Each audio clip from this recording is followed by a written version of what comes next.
শঙ্কৰ গুৰু হৰি ৰাম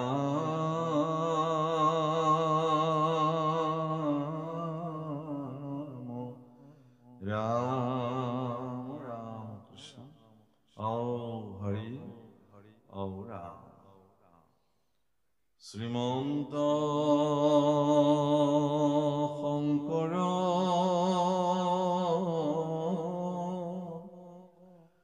হৰি ভকতৰ জানা যে নকল্পতো তাহান্ত বিনাই নাহি নাহি নাহি আমাৰ পৰম গুৰু ৰাম আমাৰ পৰম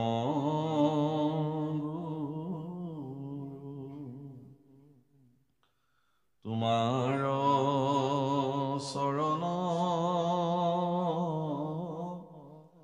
সেৱাৰ গোবিন্দ নজানো একো পাই যিমতে সেৱাত ৰহিব কৰোণা কৰিতে হৰি জুৱাই ৰাম কৰিতে হৰি জুৱাই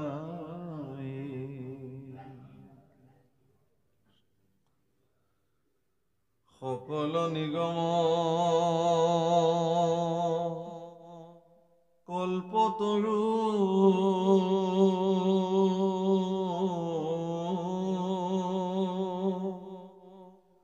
তাৰ ফল মহা ভাগৱত শুকমুখে আখি ভূমিত ভৈলা বিদিত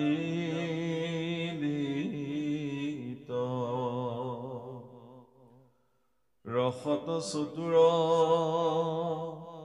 যিটো জন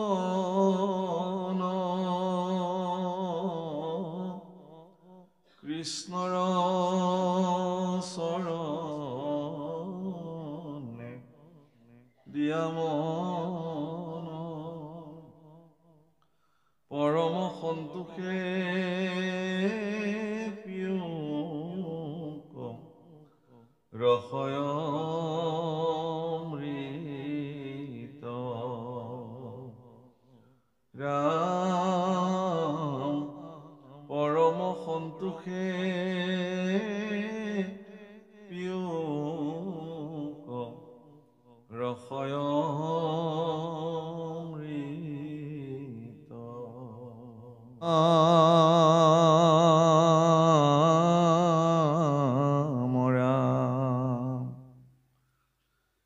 জগতৰ কৰ্তা হৰ্তা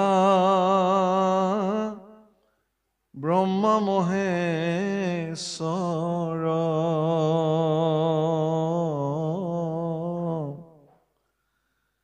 যাহাৰ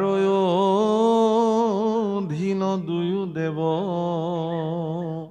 নিৰন্তৰ হে ৰাম হেন ভগৱন্ত কহু নীলা মহাশয়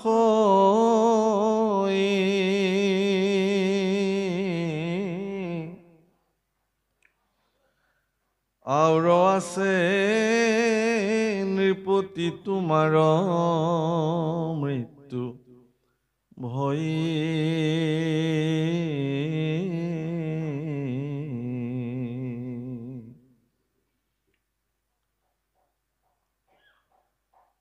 আউৰ কি মৰিবা তুমি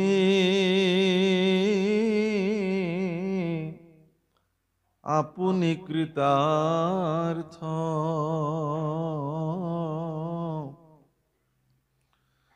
শুনিলাহা ভাগৱত কথা পৰমাৰ্থ হে ৰাম ভৈলা কোটি জন্মৰ তে কছই চুৰ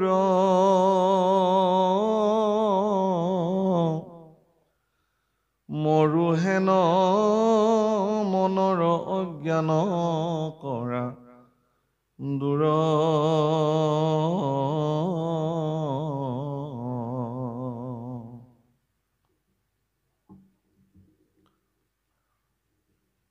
বাপসকল আইসকল শ্ৰীমদ ভাগৱত শাস্ত্ৰক বৰিষ্ঠম সৰ্বশাস্ত্ৰাণাম এই শব্দৰে বিভূষিত কৰা হৈছে। বৰিষ্ঠম সৰ্বশাস্ত্ৰাণাম মানে পৃথিৱীত যিমান শাস্ত্ৰ আছে সকলো শাস্ত্ৰৰ ভিতৰতে ই সৰ্বশ্ৰেষ্ঠ শাস্ত্ৰ। কিহৰ কাৰণে? যে মানুহৰ মনত ভগৱন্ত বস্তুৰ প্ৰতি যি ভক্তি ভাৱনা জাগ্ৰত হ'ব লাগে, সেই ভক্তি ভাৱনাক জাগ্ৰত কৰিব পৰা ক্ষমতা শ্ৰীমদ ভাগৱত শাস্ত্ৰতে একমাত্ৰ সমাহিত আছে। প্ৰশ্ন হয়, বেদ বেদাংগ অন্য শাস্ত্ৰসমূহৰ কাম কি তেতিয়াহ'লে? বেদ বেদাংগ অন্য শাস্ত্ৰসমূহে ব্ৰহ্মতত্ত্ব, জীৱতত্ত্ব, ঈশ্বৰ তত্ত্ব এই সমস্ত তত্ত্বক নিৰ্ণয় কৰিবৰ কাৰণে সেই শাস্ত্ৰসমূহ সামৰ্থ্য হৈছে। কিন্তু মানুহৰ মনত ভক্তিক জাগ্ৰত কৰিবৰ কাৰণে ভাগৱত শাস্ত্ৰ যি ধৰণে সামৰ্থ্যশালী, অন্য শাস্ত্ৰ তেনেধৰণে সামৰ্থ্যশালী নহয়। ইয়াৰ মূল কাৰণ এইটোৱেই যে শ্ৰীমদ ভাগৱত শাস্ত্ৰত ভজন তত্ত্ব সন্নিৱিষ্ট হৈ আছে। মানে ভগৱন্ত পুৰুষক কি ধৰণে ভজিব পৰা যায়, ভগৱানক কি ধৰণে ভজনা কৰিলে জীৱৰ প্ৰতি ভগৱান সৰ্বতো সন্তুষ্টি হয়, সেই কথা ভাগৱত শাস্ত্ৰত সন্নিৱিষ্ট হৈ আছে।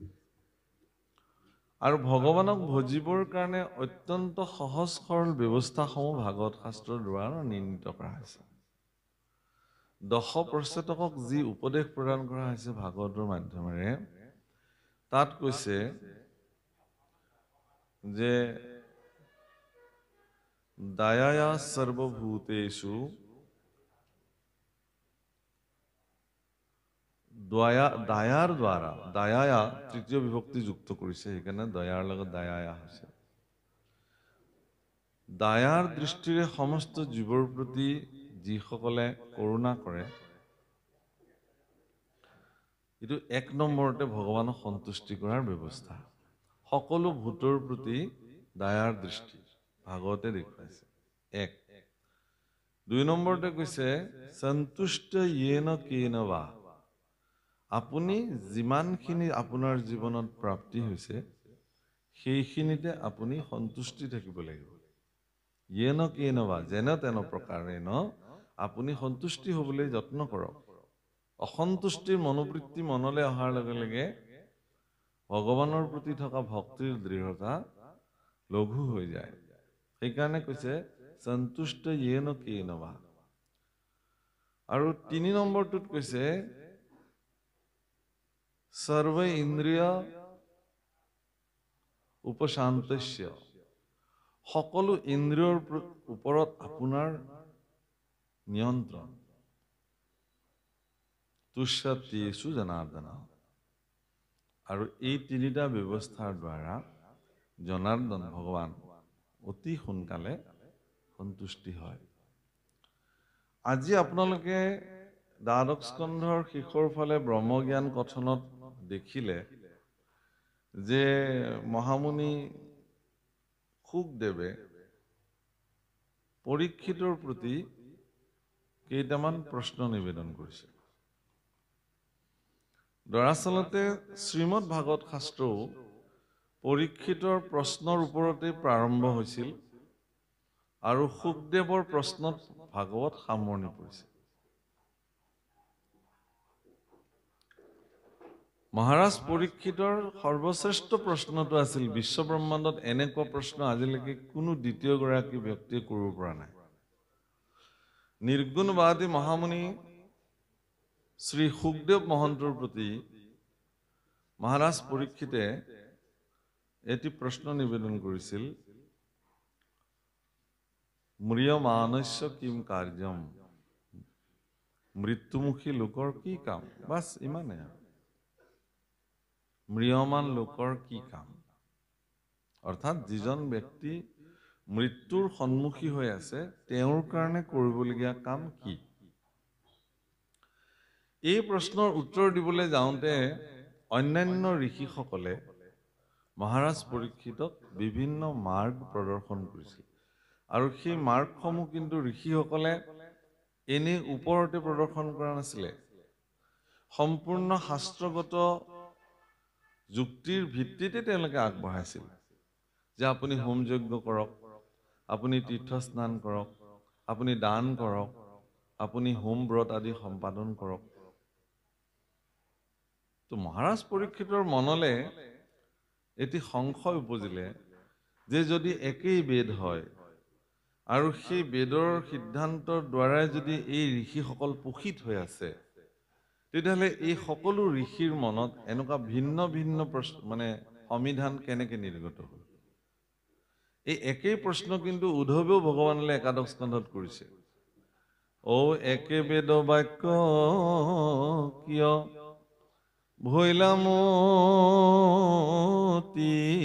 ভেদ, কিংকৰৰ কেশৱ সংশয় কৰা ছেদ।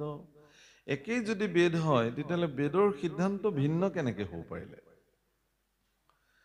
মহাৰাজ পৰীক্ষিত যিহেতু এগৰাকী অত্যন্ত বিচক্ষণ বুদ্ধিসম্পন্ন ৰজা আছিলে, প্ৰজাবৎসল ৰজা আছিলে, তাতকে ডাঙৰ কথাটো হ'ল কি যে তেওঁ যুধিষ্ঠিৰৰ উত্তৰসূৰী, অৰ্থাৎ যাৰ পূৰ্বপুৰুষসকল কৃষ্ণ ভক্তপৰায়ণ একনিষ্ঠ সেৱক আছিলে, যুধিষ্ঠিৰ, ভীম, অৰ্জুনৰ তেওঁ যিহেতু নাতি, এতেকে মহাৰাজ পৰীক্ষিতে তেওঁ কোনটো ৰাস্তা নিৰ্ণয় কৰি ল'ব তাৰ কাৰণে তেওঁ আৰু 3টা উপপ্ৰশ্ন নিবেদন কৰিলে শুকদেৱৰ প্ৰতি, যে হে গুৰুদেৱ, যদি মই এই ৰাস্তাসমূহ এখেতলোকে দেখুওৱা এই ৰাস্তাসমূহ যদি মই গ্ৰহণ কৰোঁ, ইয়াৰে কোনটো ৰাস্তা গ্ৰহণ কৰিলে মোৰ ঋষিসাপ ব্যৰ্থ হ'ব। 1। 2 প্ৰশ্নটো আছিল কি যে মই শুনিছিলোঁ যে তক্ষকৰ দংশনত সমগ্ৰ শৰীৰ বিষ যন্ত্ৰণাত ছটফটাই মৰিব লাগে, গতিকে তক্ষকৰ বিষ যন্ত্ৰণাৰ পৰা মুক্ত হোৱাৰ ৰাস্তা কোনটো। আৰু 3 নম্বৰ প্ৰশ্নটো এটা অদ্ভুত প্ৰশ্ন আছিলে। সেই প্ৰশ্নত তেওঁ কৈছে কি যে মৃত্যু সময়ত মই তক্ষকডাল নেদেখাকে মৰিব পৰা যাব নে নাই। বাকী প্ৰশ্নকেইটা ঠিকে আছে। শেষৰ প্ৰশ্নটোত সকলো ঋষিৰ মনলৈ সংশয় আহিলে যে তক্ষক এডাল দেখি দেখি মৰা আৰু নেদেখি নেদেখি মৰাৰ মাজত পাৰ্থক্য কি। মহাৰাজ পৰীক্ষিতৰ উত্তৰ আছিল যে যিহেতু জ্বৰ ভৰতে মৃত্যুৰ সময়ত এটি হৰিণৰ কথা ভাবি ভাবি মৰিলে কাৰণে পৰৱৰ্তী জন্ম তেওঁৰ হৰিণ জন্ম প্ৰাপ্ত হ'ল। আৰু আমি যদি এডাল তক্ষক দেখি দেখি মৰো তেতিয়াহ'লে ইয়াৰ পিছৰ জন্ম তক্ষকে হ'ব লাগিব, সাপ সৰ্প যোনি প্ৰাপ্ত হ'ব লাগিব। এইহেন মনুষ্য জন্ম প্ৰাপ্তিৰ পিছতো মই যদি আকৌ ইতৰ প্ৰাণীলে জন্ম ল'বই লাগে, তেতিয়াহ'লে দেখোন মনুষ্য জন্ম ধৰাৰ কোনো সাৰ্থকতাই নাথাকে। আৰু পৰীক্ষিতৰ এই সমিধানত শুকদেৱে দেখিলে যে মই মোৰ পাত্ৰটো পাই গ'লো ইমান দিনে বিচাৰি থকা। প্ৰভুসকল ভাগৱত শাস্ত্ৰ প্ৰদান কৰিবৰ কাৰণে ভাগৱত শাস্ত্ৰ কাৰোবাৰ আগত ক'বলৈ হ'লে কওঁতাজনো পাত্ৰ আৰু শুনোতাজনো পাত্ৰ হ'ব লাগে। মুভ কৰাই দিব। পাত্ৰ শব্দৰ অৰ্থ ইয়াতে কি নিষ্পন্ন হৈছে? আমাৰ পাত্ৰ শব্দৰ অৰ্থ ইয়াত যোগ্যতাৰ মাপকাঠি বুজাইছে। যোগ্যজনক পাত্ৰ বোলা হয়। যে অমুক আসনত বহিব পৰাৰ পাত্ৰতা তেওঁৰ আছে নে নাই, পদাধিকাৰ হ'ব পৰাৰ পাত্ৰতা তেওঁৰ আছে নে নাই, প্ৰধান সম্পাদক হ'বলৈ পাত্ৰতা আছে নে নাই, প্ৰাথমিকৰ সম্পাদক হ'বলৈ তেওঁৰ পাত্ৰতা আছে নে নাই, মুখ্যমন্ত্ৰী হ'বলৈ তেওঁৰ পাত্ৰতা আছে নে নাই, ৰাষ্ট্ৰপতি হ'বলৈ তেওঁৰ পাত্ৰতা আছে নে নাই, ব্ৰহ্মা হ'বলৈ তেওঁৰ পাত্ৰতা আছে নে নাই, ইন্দ্ৰ হ'বলৈ তেওঁৰ পাত্ৰতা আছে নে নাই। এই পাত্ৰতাটো যোগ্যতাৰ বিচাৰৰ মাপকাঠি, আৰু সেইটো সজ্জনসকলে নিৰ্ণয় কৰে। ঋষিসকলে এজনৰ পিছত এজন ভাৰতবৰ্ষ শাসন কৰিবৰ কাৰণে ৰজাসকলো নিৰ্ণয় কৰিছিলে। কিন্তু বেনৰ দৰে অত্যাচাৰী ৰজাক আকৌ ঋষিসকলে অভিশাপ দি মাৰিও পেলাইছে। তাৰমানে পাত্ৰতা বিচাৰ কৰি দেখিছে যে এওঁ যোগ্য নহয়। সেইকাৰণে সেই পদবীৰ পৰা তেওঁক আকৌ চ্যুত কৰি দিবলৈও বেছি সময় নালাগে। বহুৱাবলৈ যিমানখন তাৰ পৰা আঁতৰাই দিবলৈও বেছি সময়ৰ প্ৰয়োজন নাই। মহামুনি শুকদেৱে তেওঁৰ পিতৃ ব্যাসদেৱৰ শ্ৰীমুখে কলিৰ সন্ধিয়াত ভাগৱত কথা শ্ৰৱণ কৰাৰ অন্তত সেই ভাগৱত কথা কোন পাত্ৰত অৰ্পণ কৰিব তাৰ অন্বেষণত তেওঁ আছিলে। কিন্তু আজি তেওঁৰ সেই অন্বেষণটো সম্পূৰ্ণ হ'ল। তেওঁ এগৰাকী পাত্ৰ বিচাৰি ওলালে। সেইকাৰণে নামঘোষাত মাধৱপুৰুষে লিখিছে, তুমি আকৌ শুনিবাৰ পাত্ৰ, তোমাতো কহিবো সেহি শাস্ত্ৰ, তুমি আকৌ শুনিবাৰ পাত্ৰ, মহাপুৰুষৰ সেৱক তুমি সম্প্ৰতি। শ্ৰীমদ ভাগৱত সংস্কৃত ভাগৱতৰ পৰা মহাপুৰুষ মাধৱদেৱে ইয়াক উক্ত আনিছে। তাৰ পৰা তাত খুব ধুনীয়া বৰ্ণন কৰিছে যে মহাপুৰুষিক সেৱক ভৱান, আপুনি মহাপুৰুষৰ সেৱক। এতিয়া মহাপুৰুষ মানে কোন? মহাপুৰুষ মানে কোন বুজাবৰ কাৰণে ইয়াৰ এটা বাক্যই জৰুৰী, একদম যথাৰ্থ। আজি যিটো ওলাইছে কি, জগতৰে কৰ্তা হৰ্তা ব্ৰহ্মা মহেশ্বৰ, যাহাৰো অধীন দুই দেৱ নিৰন্তৰ। সমগ্ৰ বিশ্ব ব্ৰহ্মাণ্ডত হৰ্তা আৰু কৰ্তা দুজন দেৱতা আছে, এজনক ব্ৰহ্মা বোলে, আনজন শিৱ হৰ। এই দুজনো যিজন দেৱতাৰ অধীনত থাকি কাম কৰে তেওঁই একমাত্ৰ মহাপুৰুষ বিশ্ব ব্ৰহ্মাণ্ডৰ।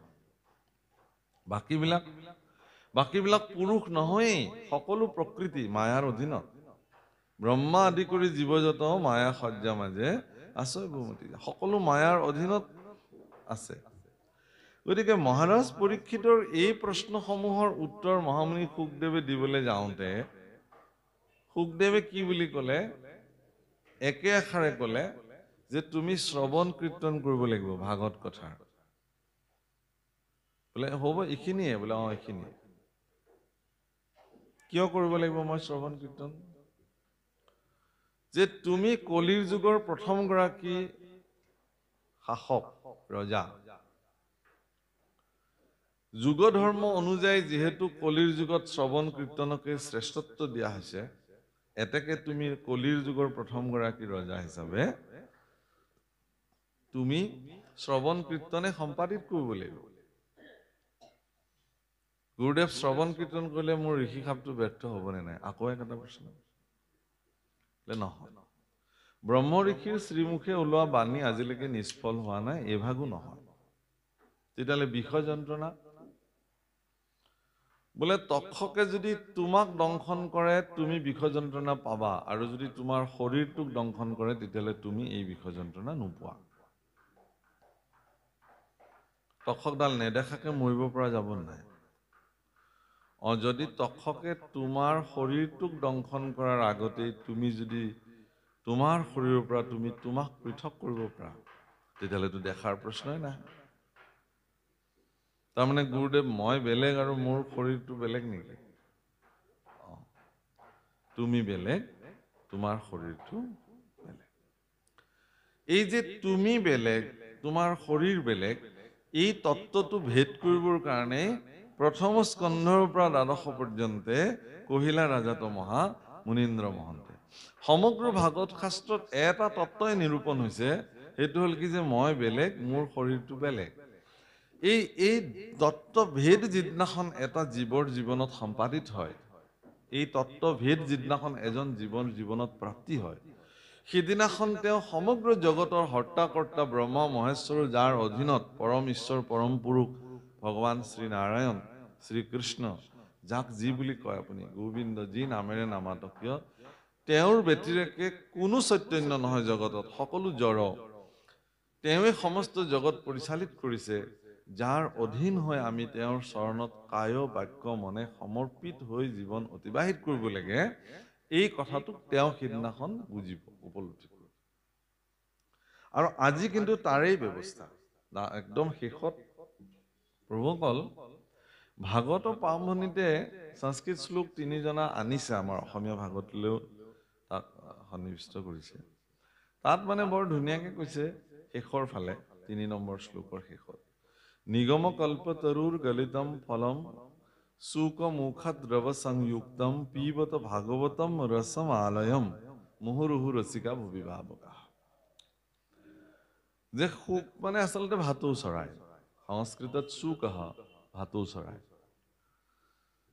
ইয়াত কিন্তু সুক ব্যাসদেৱৰ পুত্ৰ, ব্যাসনন্দন মহামুনি সুক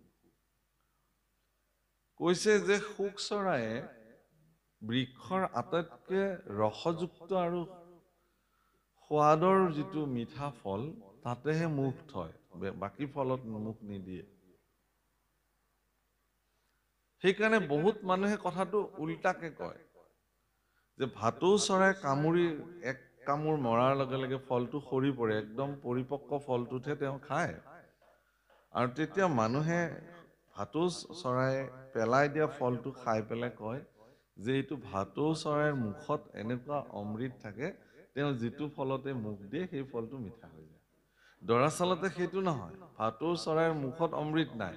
ভাটৌ চৰায়ে নিৰ্ণয় কৰিব জানে কোনটো ফলত মিঠা আছে। সমস্ত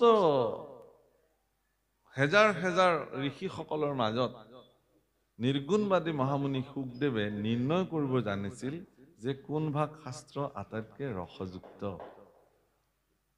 সেইকাৰণে তেওঁ নিৰ্ণয় কৰি উলিয়ালে যে ভাগৱত শাস্ত্ৰই একমাত্ৰ শাস্ত্ৰ য'ত ভগৱন্ত পুৰুষৰ ওচৰত কেনেকে জীৱ এটা সমৰ্পিত হ'ব লাগে, কেনেকে কায় বাক্য মন স্থিৰ কৰি ভগৱন্ত দুখানি অভয় চৰণত নিজকে সমৰ্পিত কৰি শৰণাপন্ন হৈ জীৱন ধন্য কৰিব লাগে, এই কথা এই শাস্ত্ৰতে কেৱল মাত্ৰ নিৰ্ণিত হৈ আছে কাৰণে তেওঁ ভাগৱততহে মুখ থলে।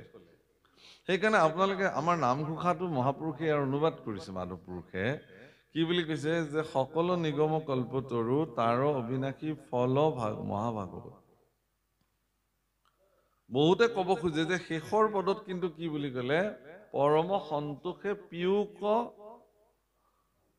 ৰস অমৃত, ফল অমৃত নহয়, তাৰমানে ৰসে পান কৰে, কিন্তু আগত ফল শব্দ ব্যৱহাৰ কৰিলে। তাৰমানে সংস্কৃত মূল শ্লোকতো তেনেকেই আছে। বহুতে আকৌ এনেকে গায় যে এইটো ফল অমৃত বুলিয়ে গায়, আচলতে পিছৰ লাইনটো ফল অমৃত হ'ব নোৱাৰে, এইটো ৰস অমৃতে হ'ব। নিগম কল্পতৰুৰ গলিতম ফলম, তাত ফল শব্দ আছে প্ৰথমতে। সুক মুখত দ্ৰৱ সংযুক্তম, সুক মুখৰ দ্বাৰা অমৃত দ্ৰৱ সংযুক্ত হোৱাৰ লগে লগে সি অমৃত ধাৰালে ৰূপান্তৰ হৈ গ'ল। তাৰমানে যদিও ভাগৱতক প্ৰতীকী অৰ্থত ফল বুলি কৈছে, এই ফল কিন্তু বিস্তাৰিত হ'ব পৰা ফল। সেইকাৰণে তাক কি বুলি ক'লে যে শুকদেৱৰ শ্ৰীমুখে ভাগৱত কথা পৰীক্ষিত কোৱাৰ লগে লগে ই অমৃত ধাৰা সদৃশ সমগ্ৰ পৃথিৱীৰ মনুষ্য কুললৈকে পৰিব্যাপ্ত হৈ গ'ল। ইয়াৰ আগলৈকে কিন্তু ভাগৱত এই ধৰণে মনুষ্যৰ হৃদয়ে হৃদয়ে মস্তিষ্কে মস্তিষ্কে অমৃত ধাৰা ৰূপে প্ৰবাহিত হোৱা নাছিল, হোৱাৰ সুযোগ নাছিল। পৰীক্ষিতৰ তৰুণ কালতে পৰীক্ষিতৰ মৃত্যুমুখী হৈ মহাৰাজ পৰীক্ষিতৰ জীৱনৰ এইটো সৰ্বশ্ৰেষ্ঠ ত্যাগ, যে তেওঁ যদি এই ত্যাগটো নকৰিলেহেঁতেন তেতিয়াহ'লে আজি হয়তো আমি এই ধৰণে ভাগৱত শাস্ত্ৰ পালোহেঁতেন নে নাই, এইটো সন্দেহৰ আৱৰ্ত। যি কি নহওক, নিগম কল্পতৰুৰ গলিতম ফলম সুক মুখত দ্ৰৱ সংযুক্তম সুক মুখৰ দ্বাৰা দ্ৰৱ সংযুক্ত হোৱাৰ লগে লগে কি হৈছে পিবত ভাগৱতম ৰসম আলয়ম এইবাৰ কিন্তু ৰসৰ আলয় বুলি ক'লে আলয়ম আলয়ম মানে গৃহ ঘৰ ৰসৰ ৰহঘৰা ভাগত ক'বলৈ গ'লে ৰঘৰা অমৃতৰ ৰঘৰা ইয়াত কি নাই বুলি কৈছে কোনো সিঠাও নাই চালো নাই গুটিও নাই কেৱল পান কৰিব লাগে আৰু পান কৰিব লাগে নিশ্চিত মনেৰে সেইকাৰণে যিহেতু মহাৰাজ পৰীক্ষিতে এই প্ৰশ্নসমূহৰ দ্বাৰা ভাগৱত শাস্ত্ৰ নিৰূপণ কৰিলে বা ভাগৱত শাস্ত্ৰ শুনাৰ কাৰণে তেওঁ নিজক প্ৰস্তুত কৰিলে ভাগৱত শাস্ত্ৰ পৰীক্ষিতে বিচৰা ধৰণৰ উত্তৰসমূহ প্ৰদান কৰাৰ অন্তত শুকদেৱে মহাৰাজ পৰীক্ষিতলৈ প্ৰশ্ন কৰিছে কি কৰিছে যে তুমি হেন ভগৱন্তক শুনিলা মহাশয় মন কৰিব মহাপুৰুষৰ বাক্যৰ ইমান জোৰদাৰ গুৰুজনাৰ বাক্যৰ শব্দৰ গাঁথনিৰ ইমান শক্তিশালী প্ৰভাৱ যে ইয়াত ভাগৱত শুনা শব্দ ব্যৱহাৰ কৰা নাই কিন্তু যে হে পৰীক্ষিত তুমিতো ভাগৱত শুনিলা বুলি কোৱা নাই হেন ভগৱন্তক শুনিলা মহাশয় অৰ্থাৎ ভাগৱত শাস্ত্ৰই যে স্বয়ং ভগৱান এই কথাটো এটা বাক্যত নিৰূপণ কৰি দেখুৱাইছে তুমি ভাগৱত শুনিলা এই বুলি কোৱা নাই তুমি ভগৱন্তক শুনিলা কোনজনা ভগৱন্তৰ কথা শুনিলা যিজন ভগৱন্ত ব্ৰহ্মাদি দেৱতা সকলকো নিয়ন্ত্ৰিত কৰে সেইজনা ভগৱন্তক তুমি শুনিলা আৰু আছে নৃপতি তোমাৰো মৃত্যু ভয় ইয়াৰ পিছতো আৰু তোমাৰ মৃত্যু ভয় আছেই নে আচলতে এই প্ৰশ্নটো মহাৰাজ পৰীক্ষিতলৈ সুধিছে নে ইয়াৰ অন্য তাৎপৰ্য দেখুৱাব খুজিছে ইয়াৰ অন্য যিটো আচল তাৎপৰ্য সেইটো হ'ল কি যে একান্ত চিত্তে ভাগৱত শ্ৰৱণ কৰাৰ পিছত কোনো ব্যক্তিৰ মৃত্যু ভয় থাকিবই নোৱাৰে মৃত্যুলে তেওঁ আৰু ভয় কৰিব নোৱাৰে এতিয়া আপোনালোকে মোক সুধিব পাৰে যে মৃত্যুলে ভয় কৰা আৰু নকৰাৰ মাজত পাৰ্থক্য কি মহাপুৰুষ মাধৱদেৱে ঘোষা ৰচনা কৰিছে আমাৰ নামনিৰ ফালে আমি এইবিলাকক যুগল কীৰ্তন কৰি গাওঁ ২৪ যুগল ৪৮ পটল গোটেই নামঘোষা নামচন্দ্ৰ শৰণচন্দ্ৰ আমি প্ৰসংগ কৰি গাওঁ এইটো আমাৰ নামনি অসমৰ পৰম্পৰা পালনামত আমি সেইটো গাওঁ উজনিৰ ফালে এতিয়ালৈকে প্ৰভাৱ নাই আৰু আচৰিত পাব আপোনালোকে সমগ্ৰ নামচন্দ্ৰ শৰণচন্দ্ৰ আমাৰ যিসকলে গায় তেওঁলোকে কণ্ঠস্থ গায় কোনো কিতাপ চাবলগীয়া নাই ৪৮ পটল পটল শব্দৰ অৰ্থ মানে য'ত আৰম্ভ কৰিব বিলম্বিতত আৰু য'ত ঘোষণি হ'ব সেই এক পটল বোলে তেনেকুৱা এক পটল নামচন্দ্ৰ এক পটল শৰণচন্দ্ৰ এক যুগল বোলে মানে এযোৰ হ'ল এনেকে ২৪টা যুগল নামঘোষাত মহাপুৰুষ মাধৱদেৱে বৰ্ণনা কৰিছে আৰু সেয়া গাওঁ তাত খুব ধুনীয়াকে আমি গাওঁ আত্যন্তিক সুখ তজু পদ সেৱা হৰি হৰি হৰি হৰিয়ে সেৱা পৰি হৰি শিশুকে ভৈলো বঞ্চিত সমগ্ৰ ভাগৱত শাস্ত্ৰত আত্যন্তিক সুখৰ সন্দৰ্ভত বৰ্ণন হৈছে খুব কৌশলগতভাৱে একদম প্ৰথম স্কন্ধৰ পৰা আপুনি মন কৰিলে পাব কিন্তু তথাপিও মানুহৰ মানসপটত আত্যন্তিক সুখ সম্পৰ্কে জাগ্ৰত কৰিবৰ কাৰণে নিমি নৱসিদ্ধ সংবাদ বুলি মহাপুৰুষে যি মানে পদ ভাগিলে তাত মহাৰাজ নিমিয়ে ৯গৰাকী সিদ্ধ পুৰুষলৈকে কৰা প্ৰশ্নসমূহৰ প্ৰথমটো প্ৰশ্নই আছিল যে আত্যন্তিক সুখ কি এটা আত্যন্তিক সুখৰ উত্তৰ দিবলৈ যাওঁতে কবি নামৰ সিদ্ধগৰাকীয়ে মহাৰাজ নিমিক উত্তৰ দি কৈছে কি বুলি যে ভয়হীন হৃদয়ৰ গৰাকীজনে আত্যন্তিক সুখৰ গৰাকী যাৰ হৃদয়ত কিঞ্চিত মানুহ ভয় নাই এতিয়া তাৰ পৰৱৰ্তী সময়ত ইয়াৰ ভেটিত ব্যাখ্যা হৈছে নৱসিদ্ধ সংবাদ নিমি নৱসিদ্ধ সংবাদ প্ৰত্যেকটো ৯টা প্ৰশ্নতে আত্যন্তিক সুখৰ ভেটিত ৯টা প্ৰশ্ন বৰ্ণন হৈছে প্ৰভুসকল খুব মন কৰিলে পাব তাত বৰ্ণন কৰি কৈছে কি বুলি যে ঈশ্বৰ কৃষ্ণৰ চৰণ যুগল বিৰল চৰণ, আৰু এই বিৰল চৰণৰ অন্যতম নাম হ'ল অভয় চৰণ। অভয় চৰণত যিসকলে আত্মসমৰ্পিত হয় তেওঁৰ জীৱনত কোনো ধৰণৰ ভয়ে ক্ৰীড়াশীল হৈ উঠিব নোৱাৰে। এতিয়া আপুনি নিজক সুধিব যে আপোনাৰ মনত সকলো প্ৰকাৰৰ ভয়ৰ পৰা আপুনি পৰিত্ৰাণ পাইছে নে নাই। যদি আপুনি সকলো প্ৰকাৰৰ ভয়ৰ পৰা পৰিত্ৰাণ পাইছে তেতিয়াহ'লে আপোনাৰ অভয় চৰণত শৰণাপন্ন হোৱাটো সঠিক হৈছে। যদি হোৱা নাই তেতিয়াহ'লে সি সঠিক হোৱা নাই। নিৰ্ণয় নিজে কৰিব পাৰিব, আপুনি আনে কৰিব নোৱাৰে। আপুনি ভকত হৈছে নে নাই কাকো অথৰাইজ চাৰ্টিফিকেট দিবলৈ কাকো কৰ্তৃপক্ষক নিৰ্ণয় কৰা নাই ভগৱানে আজিলৈকে। আমুকে আমুকক চাৰ্টিফাইড কৰিলেহে তেওঁ আজিৰ পৰা ভকত হ'ল বুলি এনেধৰণৰ কোনো কথাই নাই। ভকত হ'ল নে নাই নিজেই জানে তেওঁ, আপুনি পাৱে প্ৰমাণ। তেওঁ নিজেই জানিব যে তেওঁ ভকত হ'ল নে নাই। যি কি নহওক, ভাগৱত শাস্ত্ৰ আৰম্ভ হ'ল পৰীক্ষিতে মৰিলো মৰিলো বুলি আহি বহিলে, আৰু সেই পৰীক্ষিতে ভাগৱতৰ একদম শেষত কি বুলি ক'লে, হে গুৰুদেৱ মোক আৰু ভাগৱত ক'ব নালাগে, মই তৰিলো তৰিলো তৰিলো। অৰ্থাৎ মৰিলোৰ পৰা আৰম্ভ হোৱা যাত্ৰাটো গৈ তৰিলোত সমাপ্তি হয়। ইয়াকেই ভাগৱত অধ্যয়ন বোলে। একদম সহজ, আৰু ইয়াক লৈ বিতৰ্ক কৰিবলগীয়া একো নাই। ইয়াত সেইকাৰণে কৈছে কি বুলি, ভৈলা কৌটি জন্মৰ পাতেক ছয় চুৰ। এগৰাকী গুৰুস্থানীয় ব্যক্তি ভাগৱতৰ আসনত বহা প্ৰতিগৰাকী ব্যক্তিকে গুৰুস্থানীয় বোলে। ভাগৱতৰ আসনত সকলো ব্যক্তিকে সেইকাৰণে বহিবলৈ দিয়া নাযায়।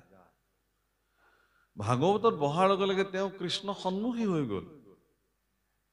কৃষ্ণ সন্মুখী হোৱা ব্যক্তিৰ দুটা গুণেৰে সন্নিবিষ্ট হ'ব লাগিব, শাস্ত্ৰতে নিৰূপণ কৰিছে একাদশত। তেওঁ ভকতো হ'ব লাগিব আৰু পণ্ডিতো হ'ব লাগিব।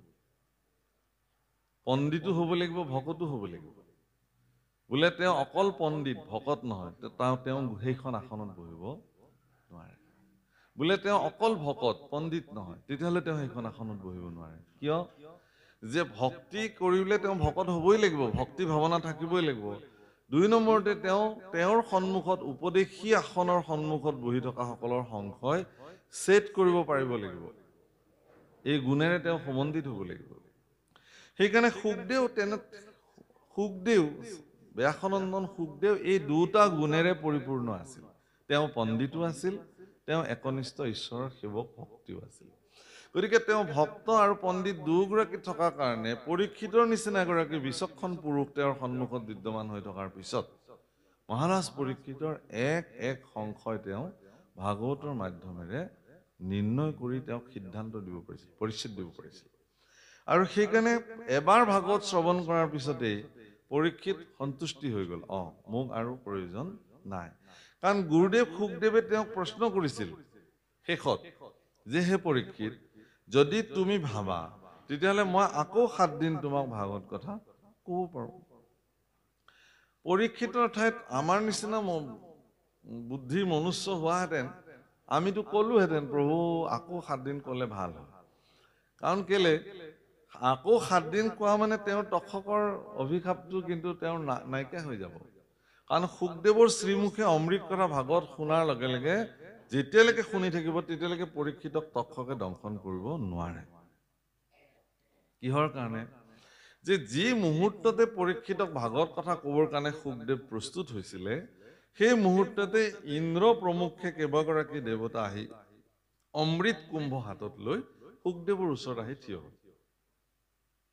দেৱতাসকলক দেখাৰ লগে লগে সুখদেৱে জানিলে যে এই দেৱতাসকলতো আৰু এনেই এখোজো নিদিয়ে।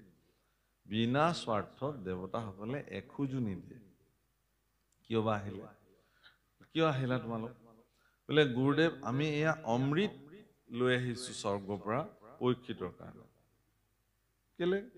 বোলে পৰীক্ষিতৰ নিচিনা প্ৰজাবৎসল ৰজা পৃথিৱীত, তেওঁক তক্ষকে ইমান তৰুণ কালতে দংশন কৰি পেলাব। গতিকে অমৃত আমি তেওঁক পান কৰাই দিওঁ, তেওঁ অমৰ হৈ যাব, তক্ষকে তেওঁক দংশন কৰিব নোৱাৰে। বোলে দিয়া, আকৌ খুৱাই দিয়া, কিনো ইমান পলম কৰিবলৈ আছে। বোলে ইয়াতে চুক্তি আছে কিন্তু এটা, তেতিয়া সুখদেৱে বুজি পালে আচল কথালৈ আহিছে এতিয়া কি চুক্তি যে আমি এই অমৃত পৰীক্ষিতক দিম কিন্তু আপুনি যি অমৃত পৰীক্ষিতক পান কৰাব ওলাইছে সেই অমৃত স্বৰ্গত গৈ আমাক পান কৰাব লাগিব পৃথিৱীত এই অমৃত প্ৰচাৰ হ'ব নোৱাৰিব কাৰণ তেওঁলোকে জানে যে ভাগৱত অমৃত পৃথিৱীত প্ৰচাৰ হোৱাৰ লগে লগে ক্ষুদ্ৰ দেৱতাসকলে মনুষ্যৰ পৰা যিটো ধৰণে মান্যতা প্ৰাপ্ত হৈ আছিল সেই মান্যতাটো তেওঁলোকৰ আৰু প্ৰাপ্তি কোনো কাৰণতে নহ'ব গতিকে নিজৰ আসনক সুৰক্ষিত কৰিবৰ কাৰণে নিজৰ চ'ৰ্চটো ক্লিয়াৰ কৰি ৰাখিবৰ কাৰণে তেওঁলোকে এইটো সিমানতে নস্যাৎ কৰিবৰ কাৰণে যত্ন কৰিছিল সেইকাৰণে কি কৰিলে পৰীক্ষিতক সুখদেৱে কৈছিল যে পৰীক্ষিতক সেই অমৃতৰ প্ৰয়োজন আছে নে নাই পৰীক্ষিতক সুধি লোৱা পৰীক্ষিতে স্পষ্ট কৰিছিল যে মোক এইবোৰ অমৃতৰ প্ৰয়োজন নাই গুৰুদেৱ শুকৰ শ্ৰীমুখে যি ভাগত অমৃত প্ৰকাশিত হ'ব সেই অমৃতহে মোক প্ৰয়োজন আছে স্বৰ্গৰ এইবিলাক অমৃতৰ মোক আৰু প্ৰয়োজন নাই তাৰমানে স্বৰ্গৰ অমৃত পান কৰিব কোনে যাৰ বিষয় সুখ সমৃদ্ধি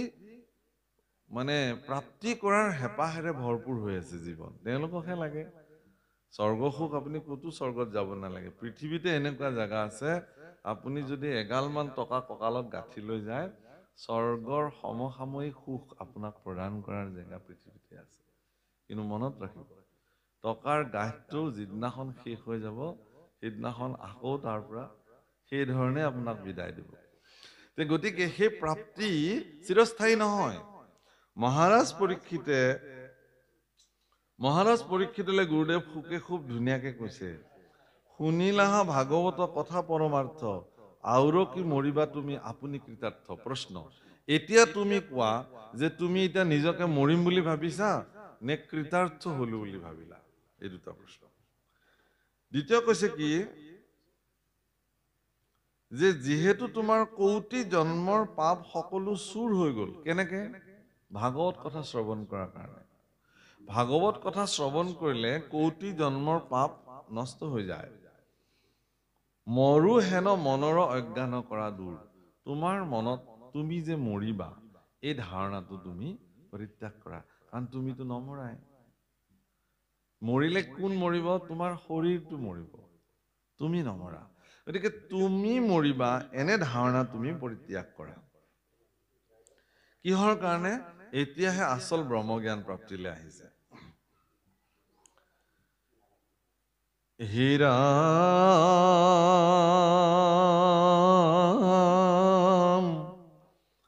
নাহি জন্ম পূৰ্বতয় দ্যাপি নোহা জাত অজৰয় মোৰ তুমি আত্মা সাক্ষাৎ এইটো আচল জ্ঞান যে তোমাৰ আগতেও জন্ম হোৱা নাছিল আৰু এতিয়াও নহয় তুমি মৰাও নাছিলা আৰু নমৰাও তুমিতো অজ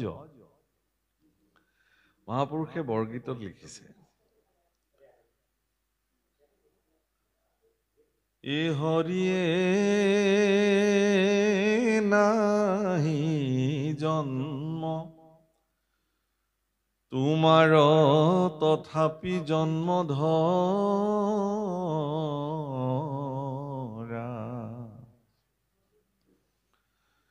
সহি জন্মে জীৱৰ নম দূৰ কৰা হৰি মোৰ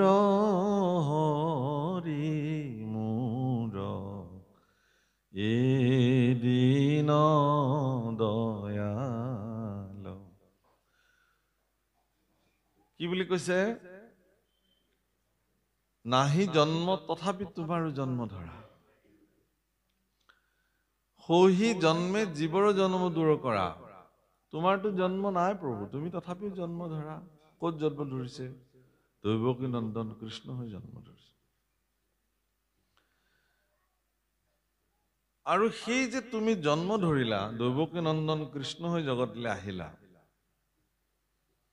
আহি যিসমূহ লীলা তুমি জগতত সম্পাদিত কৰিলা পুতনা বধৰ পৰা প্ৰাৰম্ভ কৰি বৈকুণ্ঠ প্ৰয়াণলৈকে যিসমূহ এক এক লীলা অৱশ্যে এইটোও ঠিক যে ভগৱন্ত পুৰুষৰ প্ৰতিজনা লীলাৰ অন্তৰালত তিনিটা পৰম সত্য নিৰূপিত হৈ গৈ আছে এক তেওঁ পৰিত্ৰাণায় সাধুনাম সাধুসকলক পৰিত্ৰাণ কৰিবৰ কাৰণে বিনাশায়চ দুষ্কৃতাম দুষ্কৃতিক বিনাশ কৰিবলৈ ধৰ্ম সংস্থাপনাৰ্থে সম্ভৱামি যুগে ধৰ্মক সংস্থাপিত কৰিবৰ কাৰণে পুনঃ প্ৰতিষ্ঠা কৰিবলৈ ভগৱন্ত পুৰুষে বাৰে বাৰে সেইবোৰ অৱতাৰ ধাৰণ কৰে কিন্তু কৃষ্ণ যিহেতু পূৰ্ণ অৱতাৰ ভগৱানৰ এই পূৰ্ণ অৱতাৰত তেওঁ যিসমূহ লীলা কৰিছে সেই আটাইখিনি লীলাকে পূৰ্ণ লীলা বোলে আধৰুৱা লীলা নহয় পূৰ্ণ লীলা এইবোৰ কথা আপোনালোকে ভাবিলে খুব ৰস পাব মই এটা মাত্ৰ আপোনালোকক উৎস এভাগ দিছো বেদস্তুতি বুলি এজনা কীৰ্তন মানে কীৰ্তনতো মহাপুৰুষে উল্লেখ কৰিছে ভাগৱততো কৰিছে ভাগৱতৰ মূল পদতো আছে বেদস্তুতি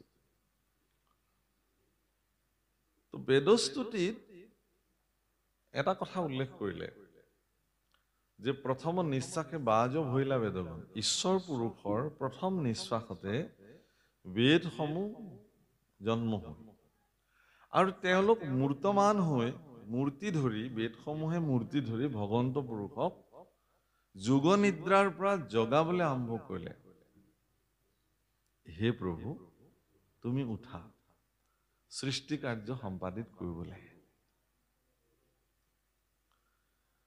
বেদস্তুতিতে প্ৰশ্ন হৈছে প্ৰভুসকল যেহেতু ভগৱন্ত পুৰুষৰ নিশ্বাসতে বেদসমূহ পৃথিৱীলৈ আহিলে মূৰ্তিমান হ'ল পৃথিৱীত অহাৰ লগে লগে তেওঁলোকতো মায়াৰ পৰৱেশত থাকিল বেদসমূহ সেইকাৰণে বেদসমূহ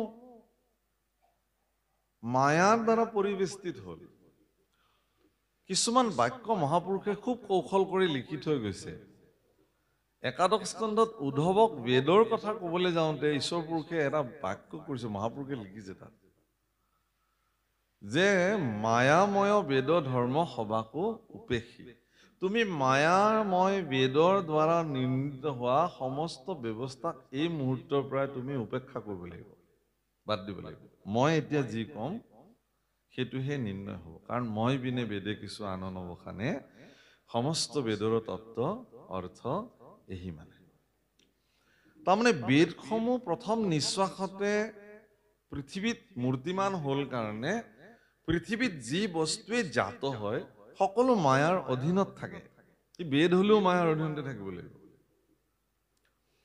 বেদস্তুতিত প্ৰশ্ন কৰিছে যে যদি বেদ মায়াতে থাকিলে গুণত আহিলে ত্ৰিগুণাত্মক ব্যৱস্থাৰ মাজত বেদ সমাহিত হ'ল তেতিয়াহ'লে নিৰ্গুণময় ভগৱন্ত পুৰুষৰ লীলাসমূহ বেদে কেনেকে উন্মুক্ত কৰিব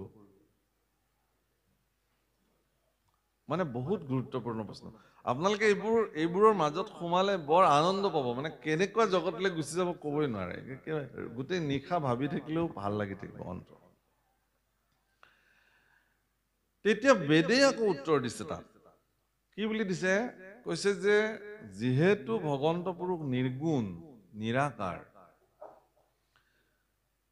এইখিনিতে এটা কথা ঠিক যে ইছলাম ধৰ্মৰ যি নিৰাকাৰ ধাৰণা খ্ৰীষ্টান ৰিলিজনৰ যি নিৰাকাৰ ধাৰণা আৰু ভাৰতবৰ্ষৰ সনাতনী পৰম্পৰাৰ যি নিৰাকাৰৰ ধাৰণা এই ধাৰণাসমূহৰ মাজত কিন্তু আকাশ পাতাল পাৰ্থক্য আছে ভাৰতীয় সনাতন ব্যৱস্থাত ইটো বিতুপন ধৰ্ম সনাতন আকাশে কীৰ্তন কৰে সাধুজন মহাপুৰুষৰ বাণী বিতুপন ধৰ্ম বুলি কৈছে সনাতন সনাতন শব্দৰ অৰ্থ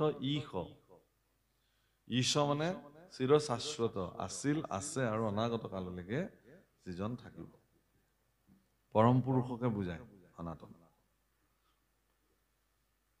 অনন্ত অচ্যুত সনাতন এনেকে ঈশ্বৰকে বুজাইছে কি হয় যে নিৰাকাৰ মানে অন্য ধৰ্মাৱলম্বত যেনেকে একো নাই শূন্য বুজায় আমাৰ আকৌ একো নাই নুবুজায় আমাৰ নিৰাকাৰ ধাৰণাটো হ'ল যে সকলো আকাৰ য'ৰ পৰা উৎপত্তি হৈছে সেই স্থানটোক নিৰাকাৰ স্থান বোলে। আপুনি মই সকলোবিলাক য'ৰ পৰা উৎপত্তি হৈছো আকাৰ লৈছো। এচপৰা সোণ আছে, তাৰ পৰা বিভিন্ন অলংকাৰ নিৰ্মাণ কৰা হৈছে। দৰাচলতে সেইবোৰ সোণেই চব। ঠিক তেনেকে নিৰ্গুণ শব্দৰ অৰ্থটো গুণহীন নহয়। সমস্ত গুণ য'ৰ পৰা উৎপত্তি হৈছে, সমস্ত গুণ মানে ত্ৰিগুণ, সত্য ৰজ তম, এই ত্ৰিগুণাত্মক য'ৰ পৰা উৎপত্তি হৈছে সেই স্থানটোৱে নিৰ্গুণ স্থান, আৰু সেই স্থানত ভগৱন্ত পুৰুষ বিদ্যমান হৈ আছে।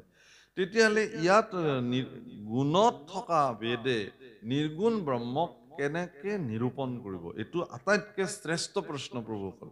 ইয়াৰ সংবিধানত মূল তত্ত্বসমূহ সন্নিৱিষ্ট হৈ আছে। কিন্তু উত্তৰটো একদম সহজকে দিলে। ক'লে যে ভগৱন্ত পুৰুষ যদিও নিৰ্গুণ, যদিও নিৰাকাৰ, তেওঁ পৃথিৱীত ভক্তসকলৰ কল্যাণৰ কাৰণে, সন্তসকলৰ কল্যাণৰ কাৰণে তেওঁ গুণত মানে সগুণ সাকাৰ ৰূপ ধাৰণ কৰি পৃথিৱীত যিসমূহ সগুণ সাকাৰযুক্ত লীলা সম্পাদন কৰিলে, সেই লীলাসমূহ যদি কোনোবা ভক্তই অৱগাহন কৰে, তাত যদি কোনোবাই স্নান পান আচমন কৰে, সেই গুণসমূহ যদি ভক্তসকলে গায়, কীৰ্তন কৰে, তেতিয়াহ'লে তেওঁ নিষ্কৃতি প্ৰাপ্তি হ'ব, তেওঁ উদ্ধাৰ পাব। সেইকাৰণে ইয়াত কৈছে যে কোটি জন্মৰ পাপ, মানে অজৰ অমৰ সাক্ষাৎ বুলি পৰম ব্ৰহ্মক কওঁতে এতিয়া প্ৰশ্ন হয়, চাব, দৈৱকী নন্দন হৈ কৃষ্ণ যেতিয়া আহিছিলে, আপোনালোকে ভাবে নেকি যে অন্য মাতৃৰ যোনি সম্ভৱা হৈ সন্তানসমূহ যেনেকে জাত হয়, ভগৱান কৃষ্ণ দৈৱকীৰ যোনি সম্ভৱা সন্তান নহয়। কিন্তু অৱতাৰ লৈছে কেনেকে? একদম শংখ চক্ৰ গদা ধাৰণ কৰি পৃথিৱীত, মানে তেওঁ কাৰাগাৰৰ ভিতৰত জাজ্জল্যমান অৱস্থাত আহে অৱতাৰ। সেইকাৰণে তৃতীয় স্কন্ধৰ এটা পদত ভগৱান কপিলে মাতৃ দেৱহূতিৰ আগত কৈছে, জীৱৰ স্তুতিটো মহাপুৰুষ গুৰুজনাই খুব ধুনীয়াকে প্ৰকাশ কৰিছে। কি বুলি কৈছে তাত? যে হে প্ৰভু, জীৱই স্তুতি কৰিছে, গৰ্ভস্থ জীৱটোৱে, যে হে প্ৰভু, তোমাৰ আৰু মোৰ মাজত পাৰ্থক্য ইমানেই যে ময়ো আজি গৰ্ভতে আছো আৰু তুমিও গৰ্ভতে থাকা,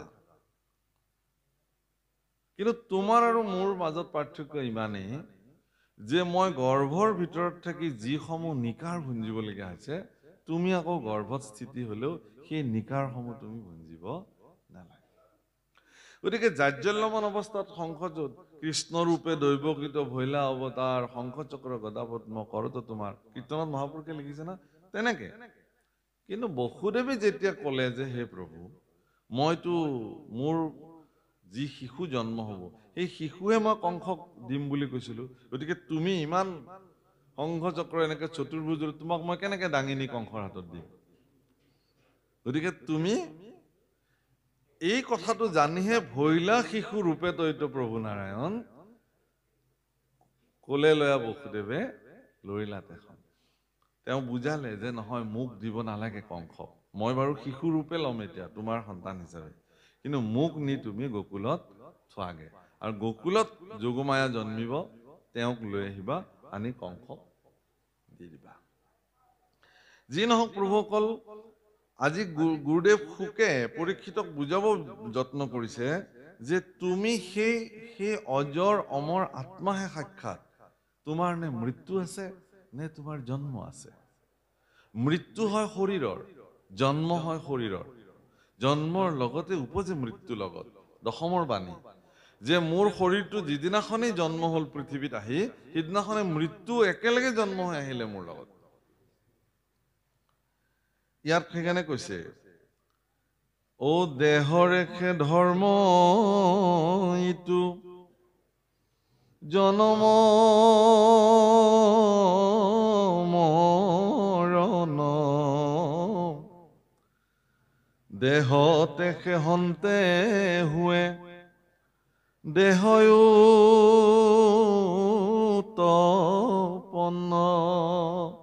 এইটো দেহৰেহে জন্ম হয়, দেহৰেহে ধৰ্ম ইটো জন্ম মৰণ, এই শৰীৰটোৰ ধৰ্ম ই জন্ম হ'ব, আৰু এই শৰীৰটোৰ ধৰ্ম এদিন ই মৃত্যু হ'ব। ধৰ্ম বুলি ক'লে চৰিত্ৰ, তাৰ স্বভাৱ। সেইকাৰণে আমাৰ যিটো চতুৰ্বৰ্গ সাধন আছে, 4 পুৰুষাৰ্থ বুলি কয়, সেই চতুৰ্বৰ্গ সাধনত প্ৰথমটো স্তৰে হৈছে ধৰ্ম, দ্বিতীয়টো হ'ল অৰ্থ, তৃতীয় হ'ল কাম, চতুৰ্থ হ'ল মোক্ষ। গতিকে ধৰ্ম বুলি ক'লে আপুনি আপোনাৰ শৰীৰটোক যিসমূহ ধাৰণ কৰিবলৈ দিলে সেইটোৱে আপোনাৰ ধৰ্ম।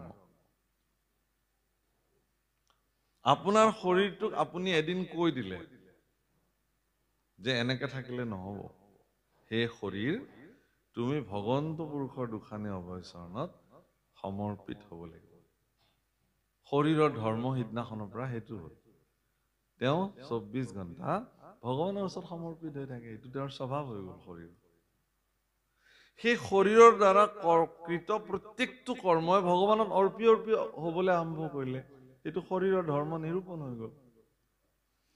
কিন্তু তাৰ আগলৈকে মই শৰীৰ স্বতন্ত্ৰ বুলি ভাবি আছিলো, যে মই কাৰ ওচৰত সমৰ্পিত হ'ব লাগে, কোন আছে, মইতো মই। এই ভাৱনাটোক অহম মম ভাৱনা বোলে। অহম মম ভাৱনা মানে, অহম মানে মই, মম মানে মোৰ। এই শৰীৰটো মই, আৰু শৰীৰৰ লগত সম্পৰ্কিত প্ৰত্যেকটো বস্তুৱে মোৰ। এইবিলাক ঘৰ কাৰ, মোৰ। এইবোৰ মাটি কাৰ, মোৰ। গাড়ী কাৰ, মোৰ। চব মোৰ বুলি কওঁ। অৱশ্যে এইটোও ঠিক যে ব্যৱহাৰিক দিশত আপুনি তেনেকে ক'বই লাগিব। কিন্তু আমিবিলাকে কি বুলি কওঁ, বোলে গাড়ী কিনিলে আপুনি, প্ৰভুৱে দিলে আৰু তেওঁৰে আৰু। ঘৰ সাজিলে, আৰু মইনো ক'ত সজা বুলি কওঁ, আপোনালোকৰে ঘৰ দিয়ক আৰু। এইটো আপোনাৰ ল'ৰা নেকি, মোৰ বুলি কেনেকে কওঁ, আপোনালোকৰে ল'ৰা আৰু ধৰক। মই এটা খুব ধুনীয়া উদাহৰণ দিওঁ, যে এজন সজ্জন পুৰুষ এনেকে বহি আছে আৰু এটি সন্তানে খুব উৎপাত কৰি আছে, এনেকে ভাগত চলি আছে। সৰু ল'ৰা ইটো সিটো কৰি উৎপাত কৰি থকাৰ কাৰণে সন্তজনে মানে ক'লে, এইটো কাৰ ল'ৰা, কাৰ ল'ৰা এইটো, এনেকে অকমান ক'লে। গতিকে সন্তানটোৰ পিতৃয়ে উঠি পেলাই ক'লে যে গুৰুদেৱ, আপোনাৰে সন্তান বুলি ধৰক, আপোনাৰে সন্তান হয় নেকি, ইফালে আহা ল'ৰা, ইয়াতে বহ। বহুৱাই দিলে, একদম চুপচাপ বহি থাক। বহুৱাতে বহি থাকিলে। অনুষ্ঠান সামৰণিত সকলো মানুহ সেৱা সৎকাৰ লৈ যাবলৈ ওলাল, আৰু সেই সন্তানটোৰ পিতৃও আহি পেলাই ক'লে, গুৰুদেৱ আজ্ঞা কৰিলে আমিও যাব খুজিছো। যাওক। বোলে ল'ৰাটো, কোনটো ল'ৰা, বোলে ইয়াক আকৌ ক'ত লৈ যায়, বোলে এইটো মোৰে ল'ৰা। তুমিতো ভৰা সমাজত এইটো মোৰ ল'ৰা বুলি কৈছিলা, গতিকে মোৰ ল'ৰা এইটো থাকিব আজিৰ পৰা, তুমি যোৱা ঘৰলৈ, মোৰ লগত থাকিব লাগিব, তই থাক। মই তাক যেনেকে ৰাখো তেনেকে ৰাখিম, পঢ়ুৱাও নপঢ়ুৱাও, খুৱাও নোখুৱাও, মাৰো পিটো, যি কৰিম, মোৰ ল'ৰা হ'ল নহয়, মোৰ থাকিব। খুব চৰণত পৰি কান্দিব ধৰিলে, গুৰুদেৱ আগ নাই পিছ নাই, এটাই ল'ৰা, কি কৰিম এতিয়া, হক বোলে 2-3টা হলে এজনা দিয়ে থৈ গ'লে, কিন্তু এটাই ল'ৰা দিওঁ কেনেকে। সেইকাৰণে কৈছে যে চোৱা, তুমি কি বুলি ক'লা, আপোনাৰে ল'ৰা বুলি, কিন্তু অন্তঃকৰণে তুমি মানি থাকিলা সেইটো তোমাৰ ল'ৰা বুলি। ব্যৱহাৰিক দিশত তুমি সেইটো কৰিব নালাগে, ব্যৱহাৰিক দিশত সেইটো তোমাৰ ল'ৰা বুলি তুমি ক'ব লাগিছিল, প্ৰভু মোৰে ল'ৰা। অন্তঃদৃষ্টিৰে তুমি ভগৱানক সমৰ্পণ কৰি ৰাখা যে এইটো প্ৰভু তোমাৰ, মোৰ নহয়। এই ঘৰ কাৰ, মোৰ, মই সাজিছো, এইটো হ'ব লাগে, স্পষ্ট কথা। এইবোৰ বেছি দেখুৱাবলৈ যোৱা কথা, আমাৰ আৰু ক'ত হ'ব, আৰু এইবোৰ ভিতৰে ভিতৰে কিন্তু কৈ আছে, চাওক আপুনি এবাৰ চাই লওক, এনেকুৱা ঘৰ ক'ত সাজিব পাৰিব আপুনি, এনেকুৱা গাড়ী আপুনি ক'ত কিনিব পাৰিব, চাই লওক মোৰ গাড়ী, ইমান দামী গাড়ী। কিন্তু মানুহক দেখুৱাকে খুব তেলিয়াকে কোৱা কথা যিটো, সেয়া আপোনালোকৰে দিয়ক আৰু আমাৰ ক'ত, বিপদত পৰিলে খুজিলে এদিনো নাপায় আপুনি। ৰাতি বোলে কিবা মহা বিপদ হৈছে, গাড়ীখন আপোনাৰ লাগিছিলে, মোৰ সন্মুখত এটা ডাম্পাৰে এটা হেৰি পেলাই থৈ গ'ল নহয়, মই গাড়ীখন এতিয়া উলিয়াব নোৱাৰো, নহ'লেতো মই নিজেই লৈ গ'লোহেঁতেন আপোনাৰ তালৈ গাড়ীখন, হেন তেন নানানটা কথা। মানুহৰ এই যিটো দুতলীয়া কথা, ভগৱন্ত পুৰুষে এইবোৰ চব জানে। সেইকাৰণে বেছি দেখুওৱা কাৰবাৰটো ভক্তি ৰাজ্যত নিষিদ্ধ কৰা হৈছে। অন্তঃকৰণে আপুনি মানক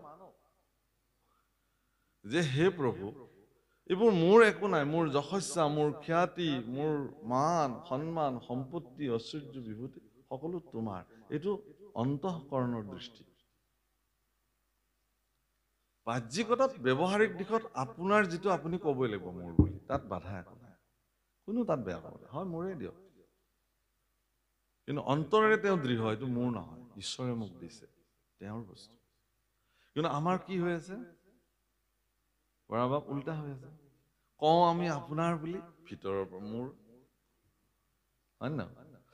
সেইকাৰণে ইয়াত এই কথাটো খুব ধুনীয়াকে কৈছে যে এইটো দেহৰ মৰণ, দেহতহে হুৱে দেহ উৎপন্ন, দেহৰ পৰাই দেহ উৎপত্তি হয়, আত্মাৰ পৰা আত্মা আহে, দেহৰ পৰা দেহ আহে। দেহতে আত্মা থাকে, কিন্তু তাৰ লগত কোনো সম্পৰ্ক নাই। দেহতেহে থাকো কিন্তু দেহহীন, মই দেহহীন হৈ থাকো, দেহৰ লগত মোৰ বিশেষ সম্পৰ্ক নাই। প্ৰকৃতিৰ নিয়ম দেহটোক চৈতন্য কৰি ৰাখিব লাগে কাৰণে মই ইয়াৰ ভিতৰত সোমাই থাকো। যিদিনাখন সময় হৈ যায়, জীৰ্ণানি শৰীৰানি, শৰীৰটোৰ যিদিনাখন জীৰ্ণ হৈ যায়, মানুহে যেনেকে পুৰণি চোলা ফাটি যোৱাৰ পিছত নিপিন্ধে, নতুন চোলা পিন্ধে, ময়ো নতুন চোলা পিন্ধো। ইমান ধুনীয়াকে কৈছে। তে এতিয়া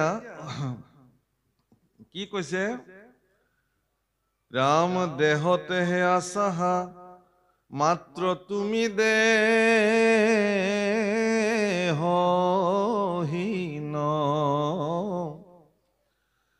যেন অগ্নি থাকন্তে কাষ্ঠটো কৰি ভিন্ন। অকল কাষ্ঠ বুলি নহয় প্ৰভু, আপোনাৰ সন্মুখত যিমান বস্তু দেখিছে চবৰ ভিতৰতে অগ্নি সমাহিত হৈ আছে, কিন্তু সি প্ৰকট হোৱা নাই। কিয়? যে সি প্ৰকট হবৰ কাৰণে তেনেকুৱা দাবানল অগ্নিৰ সংস্পৰ্শলৈ সি আহিব লাগিব, তেতিয়া সি প্ৰকট হৈ যাব। কিন্তু চব জ্বলিবলৈ আৰম্ভ কৰিব একমূৰৰ পৰা। ইমান ৰস আৰু ৰক্তেৰে পৰিপূৰ্ণ শৰীৰটো এদিন অগ্নি কি কৰি পেলাই, ছাই কৰি পেলাই। সেইদিনাখনতো তেওঁ নিৰ্জীৱ হৈ যায়, জীৱহীন হৈ যায়, ৰসহীন হৈ যায়। মানে ৰস বুলি ক'লে আমি বাস্তৱিক জগতত যিটো ৰস ভাবো সেইটো ৰস নহয়, সেইবিলাক নিৰসেই চব।